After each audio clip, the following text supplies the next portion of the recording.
This is a self massage for the adductors or the inner thighs. You're gonna place a yoga block or a block in front of you. It could be like a panel mat, and then a ball so that you can bring your top leg, your side lying, you bring your top leg over, and then the ball is gonna come where your inner thigh is. And you just find a spot and breathe in this position. And if that's feeling comfortable, you can rotate your leg so that you pick up your foot and then down. Very nice.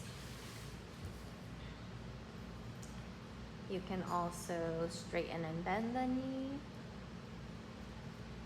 Good. And if you feel like you need the ball elsewhere, you can move your whole leg back and then find another spot and you can do the same thing.